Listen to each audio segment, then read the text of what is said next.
Venezolano, radicado hace 4 años en Comodoro Rivadavia, Chubut, licenciado en Comunicación Social, locutor y actualmente conduce 2 programas de la primera mañana en Radio La Petrolera, 89.3 de 6 a 9 de la mañana, de lunes a viernes, y Gente de Éxito en Radio del Sur, 97.1 FM, de 14 a 17 horas de lunes a viernes. Ambas radios son de Comodoro Rivadavia, de Chubut. Hola, ¿cómo estás, Douglas? Hola, Pilar, ¿qué tal? ¿Cómo te va? Buenas tardes a ti, a tu gente, tenés. a tu equipo, a toda tu gente maravillosa. ¿Cómo estás? ¿Cómo te va? Qué bueno estar en tu programa. Muy bien, ¿vos cómo estás? Bien, bien. Ahora, por estos días acá bajó la temperatura. Afortunadamente, la semana pasada estuvo bastante caluroso. Me hizo recordar mi país. Ahora, hoy estuvo más o menos en relación a la semana pasada. Hoy arrancó el día en 9 de térmica. Por ejemplo. Qué bueno. Sí. Acá tenemos unas temperaturas altísimas, pero bueno, ya se sabe que es más bien tirando a fresco y en invierno mucho frío. Sí, así es. Acá por lo general, y bueno, yo soy amante del frío. Claro. Y eso que vengo del trópico, me encanta el frío, y por eso escogí este lugar, pero sí, también he estado en lugares calurosos y bueno, es parte de lo que estamos viviendo en el mundo también, todos estos cambios que se dan a nivel climático. Sí, la verdad que son bastantes y los cambios y las situaciones que vienen se preparan en todos los países, de las catástrofes y todo eso, terremotos, movimientos sísmicos, incendios, todo eso es la naturaleza que se agotó. Sí, de alguna manera también todo al parecer se está como reajustando y por eso estos cambios que seguramente en lo sucesivo vamos a ver cosas diferentes. Por ejemplo, acá el invierno fue muy diferente a lo que yo había visto en años pasados, en los 3 inviernos previos que estuve. De hecho, yo llegué en invierno. Y este verano ha sido muy atípico porque yo soy muy detallista en las situaciones y a partir más o menos del 15 de enero hasta el 15 de febrero por lo general son los días de más calor acá en Comodoro, pero fíjate que este año no, este año llegó la máxima que ha sido 35 fue el viernes. Sí. Y esta semana bajó la temperatura, ha bajado bastante en relación a la semana previa. Claro, pero ustedes nunca tuvieron una máxima de 35, fue algo raro. Bueno, fíjate que en años pasados, yo como te digo, yo soy muy observador de las situaciones. Sí. Y en años pasados, por ejemplo, el primer año que estuve acá, hubo un fin de semana que llegó a 43 un viernes y el lunes siguiente llegó a 41. O sea que, claro, no es todo el tiempo, no ha sido todo el tiempo, pero evidentemente, generalmente entre el 15 de enero al 15 de febrero son las temperaturas un poco más altas de lo habitual. Sí. ¿Cuánto sería más alta entre lo normal, no las cosas que han pasado así esporádicas? Yo calculo que sí se mantiene, por decirte algo, en verano entre los 27 grados a 35 grados. Ese sería como el margen de temperatura que se mantiene constante en verano. Ajá. Sí. Bueno, no, casi, 35, más o menos, no es tan... Yo me hacía que hacía más fresco que acá en Buenos Aires. Sí, pero por lo general no es como te digo, no es un margen muy amplio de tiempo. No es como ustedes que ustedes arrancan el diciembre caliente. No, nosotros no. Nosotros acá más o menos, digamos que el verano va entrando a partir del 15 de enero y luego a mediados de febrero empieza a mermar. Así se siente más o menos el tema como del otoño. Ese margen, ese mes, entre el 15 al 15, más o menos es el calor así más intenso, más fuerte. Digamos que es el calor tropical, el calor de mi país. Sí, bueno, sí. Y el tema del COVID, ¿cómo anda por ahí? Mira, acá estaba viendo algunas informaciones relacionadas a eso. La curva ha mermado bastante, estuvo bastante fuerte porque, de hecho, Esquel es una de las zonas también de acá de la provincia donde ha sido tocada fuertemente por el coronavirus. Estuvo al 100% en lo que es a plazas de cama, a ocupación de camas. Sí. Y acá en Comodoro sí estuvimos en algún momento al 98%, en un margen bastante cercano al 100%, pero no se llegó a establecer el 100%. Afortunadamente se movió la parte gubernamental, el municipio y todo eso, y de alguna manera pues tomaron cartas en el asunto y mermó la curva, y por estos días ha mermado un poco más. Llegamos a tener en un día aproximadamente, el tope fue 270 y algo de casos en un día, que es bastante alto en relación a lo que es Comodoro. Pero ahora se mantiene un margen entre más o menos unos 100, 112, 113 casos, que ha sido más o menos constante en estos días. Ha bajado, de hecho. Llegamos a principios de mes, llegamos a ese tope de 270 y algo, y luego empezó a descender, y ahora está un poquito más controlada la situación. Bueno, veremos ahora cómo se viene posterior a lo que es, por supuesto, el resto de las vacaciones. Claro, claro. Contame cómo fue tu vida y tu carrera en Venezuela y por qué decidiste emigrar a la Argentina. Vos estudiaste licenciado en Comunicación Social, locutor, productor y actualmente conductor. ¿En qué momento dijiste, bueno, hago esta carrera? No sé si fue allá en Venezuela, que supongo que sí, porque hace 4 años que estás ahí en Chubut. ¿Y qué fue lo que te decidió venir a la Argentina o ir a esa zona y no a otras zonas? Bueno, fíjate, comenzando por el tema de mi vocación, de mi historia profesional, desde muy pequeño, todo comenzó muy pequeño. De hecho, en Venezuela, cuando yo tenía más o menos unos 4 años, 3 años, 4 años, 5 años, que recuerdo muy bien, se daba mucho el tema de las radionovelas. Acá le llaman, creo que es teatro radial, algo así. Sí, más o menos eso. Mi mamá escuchaba mucho una en particular que se llamaba Martín Valiente, el ahijado de la muerte, mucho le encantaba. Y allí habían voces emblemáticas de Venezuela. Hay una muy conocida que se llama Arquímedes Rivero, que ahora creo que está en Miami, este señor, y está su hijo también que se llama igual. Bueno, mi mamá escuchaba mucho ese tipo de programas y siempre me llamó la atención cómo era el tema, cómo se hacía, cómo disfrutaban ellos de hacer locución y cómo se manejaba el tema de la voz. Y justo desde ese momento empecé con ese gusanito allí, esa idea de estar presente con la locución, y nunca se desapareció. Yo estudié ingeniería mecánica, estudié idiomas y definitivamente estudié al final licenciatura en comunicación social, que fue la única de las carreras que terminé. Y siempre estuvo presente la idea de locución. Para el momento en que ya tenía la edad suficiente para presentar el examen de locución, que era la mayoría de edad, que estaba estudiando ingeniería mecánica, y logré en Venezuela, en aquel momento se presentaba una especie de certificación de locución. Tú ibas ante un jurado, presentabas un examen escrito primero, contentivo de unas 20 preguntas de cultura general y del reglamento de radiocomunicaciones en Venezuela. Y posterior a eso, si aprobabas el examen escrito, ibas a un examen oral, pero los dos eran eliminatorios. Si pasabas el escrito y no pasabas el oral, reprobabas los dos. Resulta que, bueno, yo presenté 2 veces porque la primera vez que me llamaron estaba en exámenes finales de la carrera de ingeniería y no pude prepararme, pero para la segunda vez sí me preparé y logré la certificación de locución. Ahora en Venezuela se estudia locución como se estudia acá, pero en aquel momento, hace ya casi 30 años, el 27 de abril de este año cumplo 30 años de haberme certificado como locutor.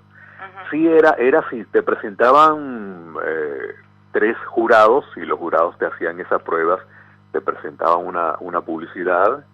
Luego, primero, en primera instancia tenías que presentarte como si estuvieras en la radio. Segundo, una publicidad, y por último un texto de cualquier situación. Ellos te pasaban un texto y tenías que leerlo a primera vista. Y ese era el tema difícil, porque el texto traía en sí muchas cosas, muchas palabras enrevesadas, muchas palabras compuestas, y evidentemente eso era para medirte la dicción.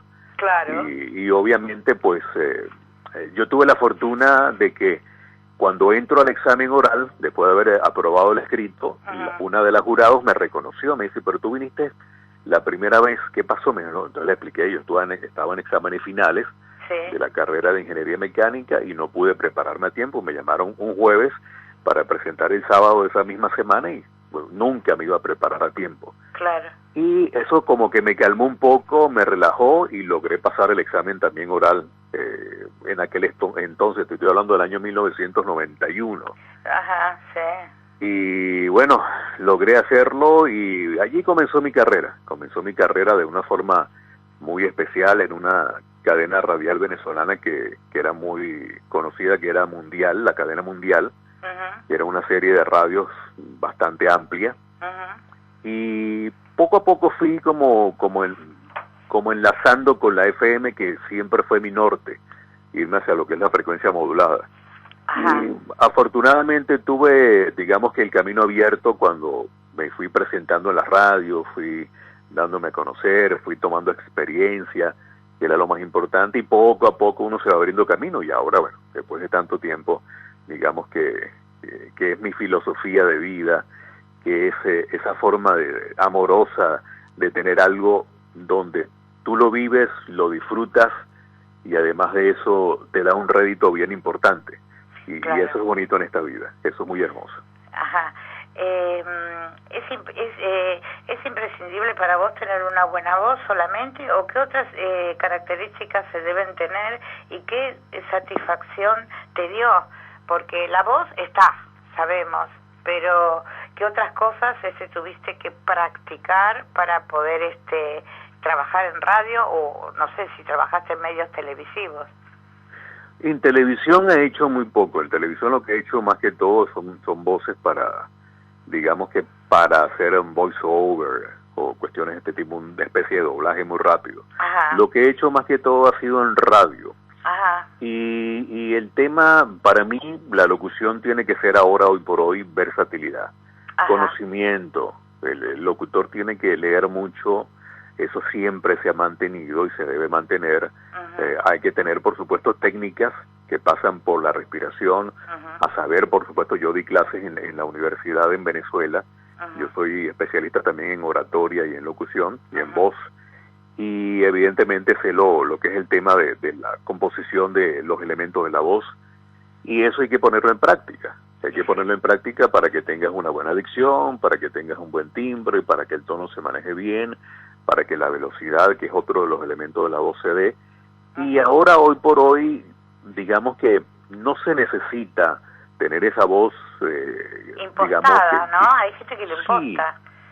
Sí, esa voz, quizás no impostada, porque, bueno, generalmente la voz impostada se utiliza más para teatro, que es otra de las cosas que también he hecho. Pero antiguamente, cuando vos estudiabas radio, te hacían impostar bastante la voz para que saliera una voz especial.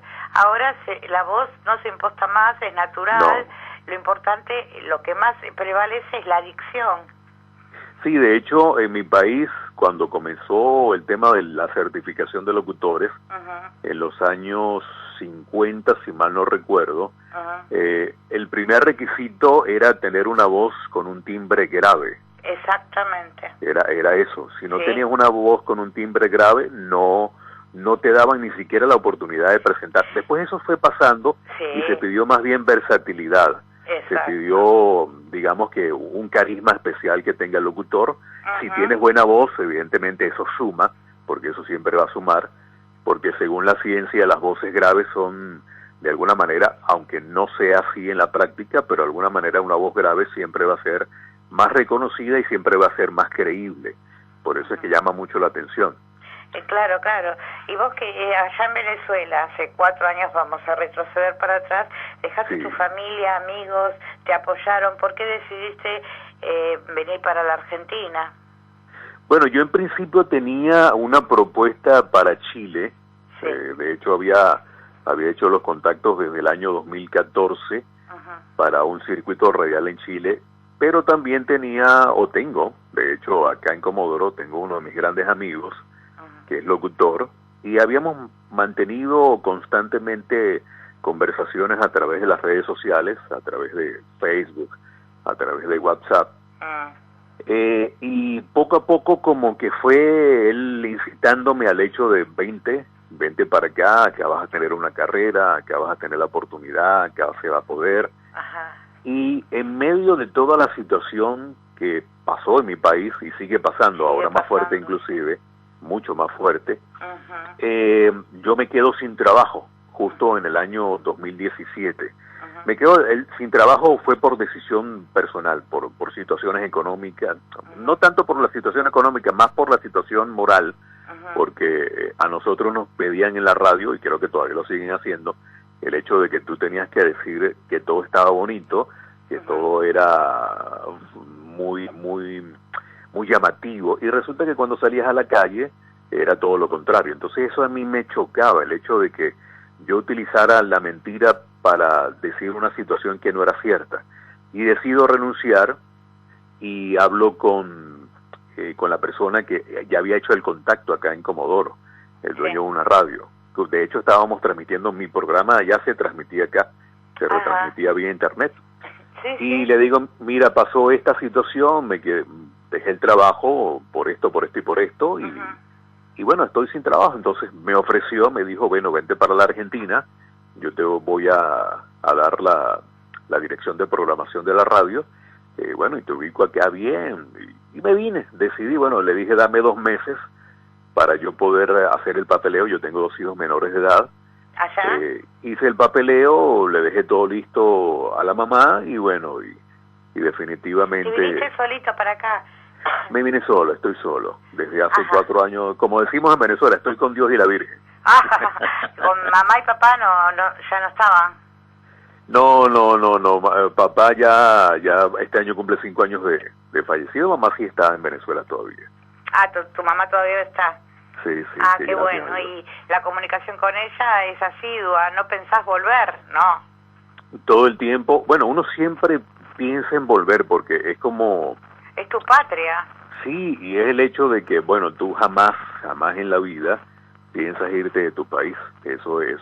Nadie que esté en su país piensa irse per se de su país. Pero bueno, con la situación que estaba sucediendo en Venezuela y con la diáspora de todo lo que pasó y lo que sigue pasando, pues mucha gente decide irse. Mucha gente, afortunadamente en mi caso, le doy siempre todos los días gracias a Dios de que, bueno, me vine a un lugar donde ya tenía trabajo, y justo en ese lugar me ha ido bastante bien, he ido avanzando de forma progresiva, ahora soy gracias a Dios, pues muy conocido, y eso me ha abierto muchas puertas. Y a poco en estos 4 años, que ha sido muy bonita la situación, muy bonita la experiencia, y bueno, recalcando por supuesto la majestuosidad de tener ya muy buenos amigos acá en la Argentina y en Comodoro, de hecho. Claro, y con los amigos inclusive uno puede seguir con las comunicaciones. Allá en Venezuela se puede comunicar bien, andan los servicios bien o más o menos. Bueno, en algunos momentos bien, en algunos momentos yo creo que es más mal que bien, porque hay lugares de Venezuela donde la electricidad generalmente no dura mucho tiempo durante el día. Hay lugares donde solamente tienen 3, 4 horas de electricidad, y evidentemente si no hay electricidad no hay internet, no hay wifi, no hay este tipo de situaciones para comunicarse, y eso también limita un poco lo que es la comunicación. Afortunadamente mi familia, que está en la capital de Venezuela, por lo menos mi mamá, mis hermanos y mis sobrinos, y allá sí es constante el fluido eléctrico, y allá sí puedo estar comunicándome con ellos. Pero en el caso, por ejemplo, de mis hijos, que están hacia el interior del país, es un poco difícil porque hay momentos donde no me puedo comunicar porque no hay fluido eléctrico, no hay electricidad, y eso limita todo. Y las radios allá en Venezuela, el gobierno de Maduro tiene récord en Venezuela de medios cerrados, programas clausurados, periódicos aniquilados y portales de noticias bloqueados. ¿Qué sensación te da vos? Que mucha gente también, para poder hacer su vida, y migran a Colombia. Bueno, mucha gente se ha ido a Colombia, mucha gente se ha ido a Panamá. Sí, lo que tú dices en cuanto a los medios de comunicación es fuerte, porque si no estás con el gobierno te cierra definitivamente las puertas, te cierra tanto económica, te hace una especie de persecución, porque si estás bien y no estás con ellos, si no los apoyas, entonces te envía lo que sería un encierro, digamos, de tema económico en cuanto a los pagos de impuestos. de la parte de imposición, y por ahí te van cerrando el cerco y llega un momento en que no puedes, porque te envían los agentes que son del CENIAT, que vendría siendo, alegóricamente vendría siendo como la FIP acá, Sí. y te los envía para que te vayan encerrando, te buscan cualquier truquito, cualquier situación, cualquier número que falte, y por allí se van metiendo, y de alguna manera pues llega un momento en que te ahogan, que tú dices, no, yo prefiero cerrar, prefiero estar fuera de competencia y no tener esa gente encima como un león que te quiere comer. Claro, varios medios de la oposición, como el canal de Globovisión o el periódico El Universal, se vendieron y cambiaron de línea editorial. Sí, de hecho, Pilar, yo estuve, en algún momento trabajé en uno de los multimedios más grandes de Venezuela, que fue la cadena Capriles. Ajá. La cadena Capriles era la dueña de un rotativo de un periódico que se llamó, o se sigue llamando, creo yo, Últimas Noticias. Ajá. Últimas Noticias fue el periódico que más vendía en toda Venezuela. Ajá. Era el periódico más leído, era el periódico con mayor cantidad de ventas, o sea, generaba muchísimo dinero, y fue tanta la presión del gobierno hacia el dueño, de hecho yo lo conocí, Miguel Ángel Capriles, que bueno, él tuvo que indefectiblemente venderle al gobierno la cadena Capriles. Claro, él le sacó también su tajada y dijo, no, bueno, esperó que el gobierno también cerrara círculo, hasta que le dijo, bueno, la venta estuvo por encima de los 100 millones de dólares, de hecho, que es muchísima plata, y también de alguna manera él se movió en ese sentido y bueno, logró su parte como empresario. Pero eso es lo que hace el gobierno te va cerrando, y si eres un gran medio, te cierra, y sucede, por ejemplo, lo que pasó con Radio Caracas Televisión, que era el canal más longevo de Venezuela.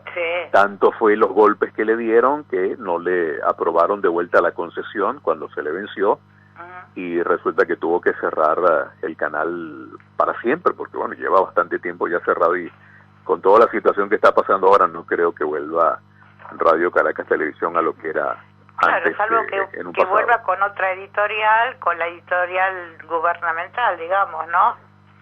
Sí, pero no lo van a hacer, porque Radio Caracas fue uno de los canales que siempre estuvo, digamos que en contra y en oposición completa a lo que fue el régimen, empezando con Chávez.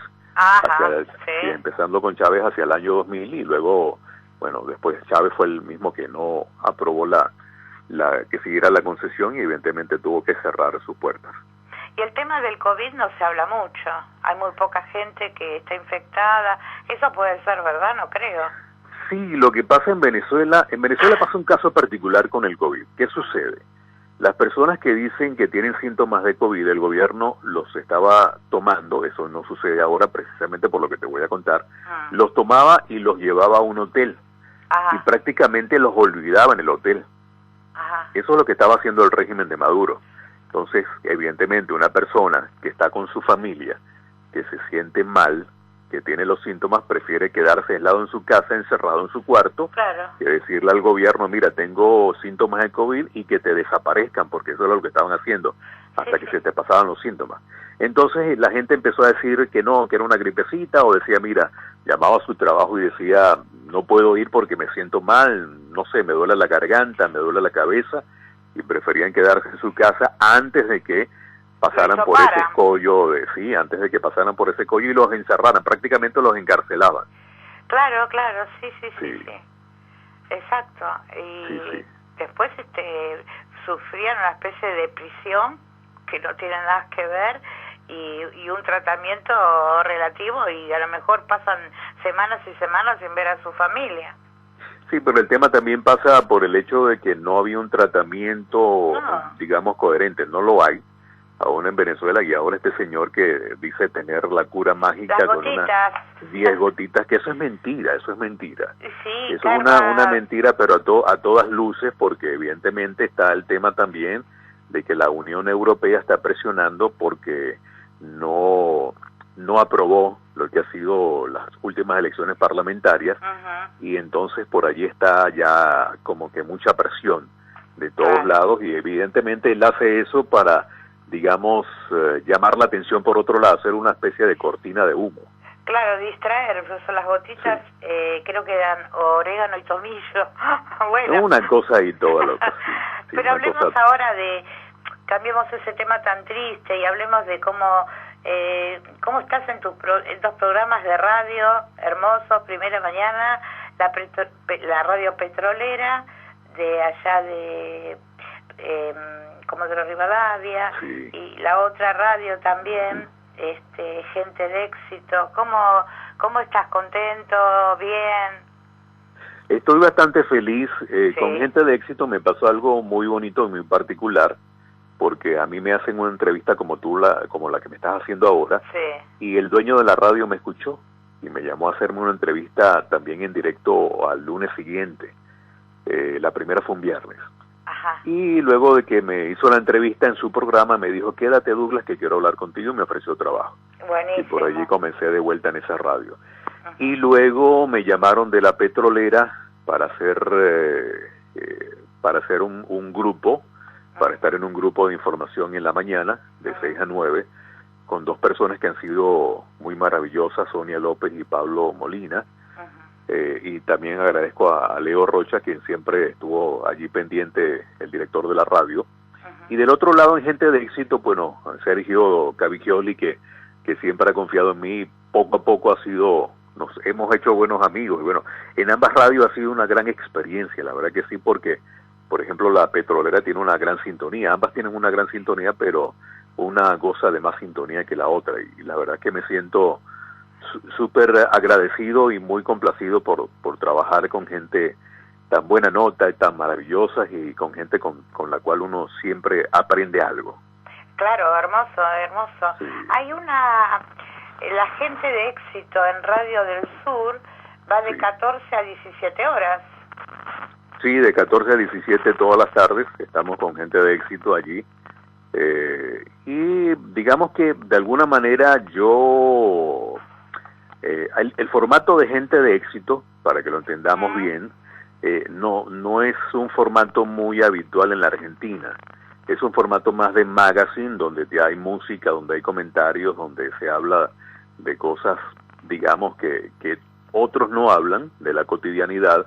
Entonces me metí por allí en una especie de trabajo bien llevado de producción, con la producción, por supuesto, de Juan Manuel Oyarzún y de Gabriel Gallardo, que siempre me ayudan en todo eso, y logré avanzar, y poco a poco se ha ido metiendo en el gusto. Acá, por lo general, las radios en horas de la tarde, prácticamente todas, se enlazan a algunas radios de Buenos Aires, tienen allí su alianza con algunas radios de Buenos Aires, y en la tarde logramos hacer, digamos, que ese público cautivo. Como un magazine sería. Sí, es un magazine, esa es la palabra, sí, es un magazine, que te acompaña, que te habla, que de alguna manera tiene allí cosas diferentes al resto.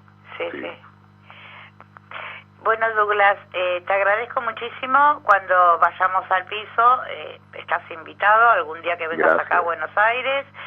Quiero volver a hablar con vos porque hay muchos temas que no los fuimos tocando, pero fue un placer hablar con vos y quizás conectarnos, porque vos hasta las 5 tenés, podríamos hacer un pase de empezar el programa con vos y después continuar mi programa para más adelante, cuando las cosas vayan cambiando, esta situación. Sí, claro, sería interesante. Yo salgo de vacaciones, de hecho ahora el 1 de febrero regreso con Gente de Éxito después de Carnaval. Carnaval es 15 y 16 de febrero, y después el 17 retomamos acciones en Gente de Éxito. Así que bueno, llevo 4 años corridos prácticamente sin parar de trabajo. Ahora sí, pues corresponde, justo y necesario. Claro, buenísimo. Bueno, te agradezco muchísimo, Douglas, y nos seguimos comunicando. Seguro, Pilar, gracias a ti, gracias a todo tu equipo, gracias a toda tu audiencia, y bueno, por la entrevista, y siempre estamos en contacto. Claro, un beso grande. Bueno, nos vamos a un temita musical y ya volvemos.